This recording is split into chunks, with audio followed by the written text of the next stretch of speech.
Every 26 seconds, a violent crime is reported in America. But out of the thousands of crimes committed each year, only a handful leave a scar so deep that the nation never truly recovers. What if I told you that one of these crimes didn't just take lives?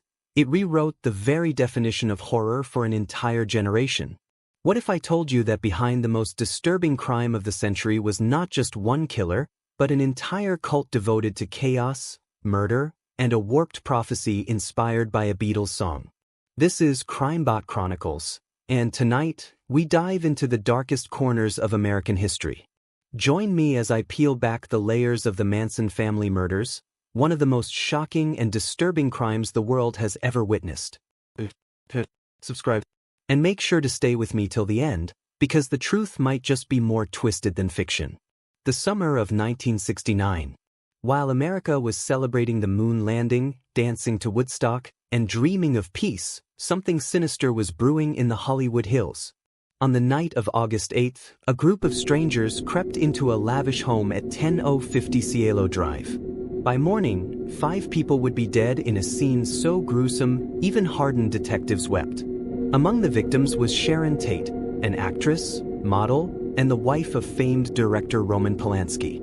She was 8.5 months pregnant. Sharon wasn't alone. Also slaughtered in the home were her friends Abigail Folger, the heiress to the Folger coffee fortune, Jay Sebring, a celebrity hairstylist, Wojciech Frykowski, a Polish writer, and a young man named Stephen Parent, who was simply in the wrong place at the wrong time. The killers didn't just stab. They butchered. They wrote messages in blood. Words like pig scrawled across the front door. And when police arrived, what they saw inside wasn't just murder, it was ritual. A crime scene so sadistic, so senseless, that even seasoned investigators were stunned into silence. At first, there were no suspects, no motives, no connections. But then, the next night, it happened again. This time, Leno and Rosemary LaBianca, a wealthy couple in Los Feliz, were found tied up and viciously stabbed in their home. Again, blood smeared across the walls. Again, words and symbols that didn't make sense. Rise. Death to pigs. Helter skelter. 2 nights. 7 dead. Los Angeles was on fire with fear. But who could do something like this? And more importantly, why?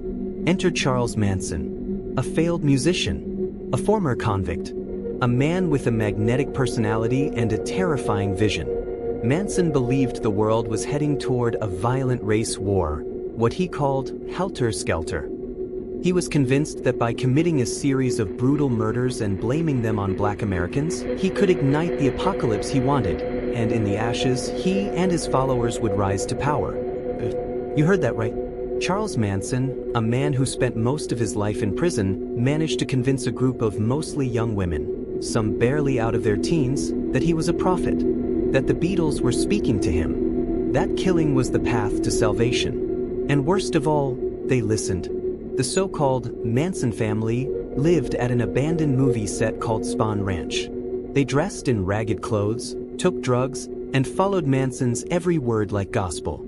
He called himself Jesus, and they believed him. Among his closest followers were Susan Atkins, Patricia Krenwinkel, Leslie Van Houten, and Charles Tex Watson, names that would soon become infamous across the country. It wasn't long before investigators began to piece things together. The connection between the murders and the strange writings on the walls. A stolen car. A series of confessions. And then, one breakthrough changed everything. Susan Atkins, arrested for an unrelated crime, started talking while in jail. She confessed to fellow inmates that she had taken part in the killings at Cielo Drive, that she had held down Sharon Tate, that she had tasted her blood, that they were doing Charlie's work. Police moved quickly. Manson and several of his followers were arrested and charged. But the horror didn't stop there. The trial began in 1970, and the world watched in disbelief. Charles Manson showed up to court with a swastika carved into his forehead. His followers sat outside the courthouse, shaving their heads, singing songs, and pledging their loyalty. Inside the courtroom, things turned surreal. Manson claimed he never killed anyone, that it was society who was guilty. He laughed. He ranted. He threatened the judge. One day, he even leapt across the defense table, trying to attack the judge with a pencil. It was madness, theater, part, all playing out live in the eyes of America. But the prosecution had strong evidence. Testimonies from former family members, fingerprints, forensic proof, and a narrative that stunned jurors. In March of 1971, the verdict was read. Charles Manson and several of his followers were found guilty of first-degree murder. He was sentenced to death. So were Susan Atkins, Patricia Krenwinkel, and Leslie Van Houten. But fate had another twist. In 1972, California abolished the death penalty. Their sentences were commuted to life in prison. Manson would spend the rest of his days behind bars, giving chilling interviews to the press, staring into cameras with wild, empty eyes, spewing philosophy that made no sense, but still managed to mesmerize. He died in 2017 of natural causes at the age of 83. But the shadow he cast? That still lingers. The Manson family murders weren't just another crime. They marked the end of the innocence of the 1960s. The peace and love movement shattered. Hollywood, once seen as glamorous and untouchable, was suddenly vulnerable. Celebrities hired security. The public locked their doors.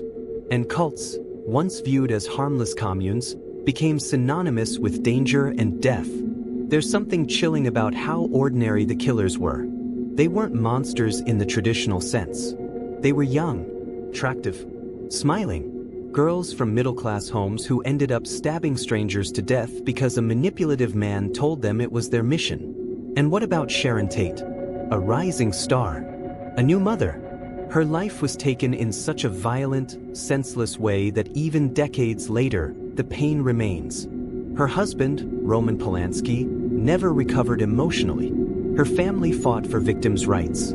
And her story became a symbol of everything that can go wrong when evil hides behind charm. People still ask, was Manson insane? Or evil? Or both? He manipulated.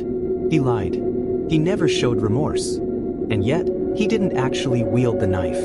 He didn't pull the trigger. But in the eyes of the law, and in the eyes of a grieving nation, he was the mastermind. Even now, over 50 years later, books, films, and documentaries continue to explore the Manson murders. Because it forces us to confront the uncomfortable truth that evil doesn't always look like we expect. Sometimes, it wears a smile. Sometimes, it sings Beatles songs. And sometimes, it convinces others to kill. So, what do we take from this? Maybe it's a lesson in the power of influence, in how fragile the human mind can be, in the dangers of blind devotion and the terrifying outcomes of unchecked madness. Or maybe it's something simpler. Maybe it's just a reminder that true evil can walk among us, and that sometimes the most disturbing crimes aren't the ones committed by monsters, but by people. Thank you for joining me tonight on this deep dive into one of America's darkest chapters. If you're still here, I want to hear your thoughts. Was Charles Manson truly insane? Could something like this happen again today? And what responsibility do we have as a society to recognize and stop cult-like behavior before it turns deadly? Drop your answers in the comments. I read every single one. And if you're fascinated by true crime like I am, make sure to check out my video on the Zodiac Killer, another infamous case filled with cryptic messages, fear, and unanswered questions. Just click the link on your screen now or head over to the Crimebot Chronicles channel for more. Before you go, don't forget to like, share, and subscribe. Your support helps me bring you more true crime stories every week. Until next time, stay safe, stay curious, and remember, not every monster hides in the shadows. Sometimes they walk among us.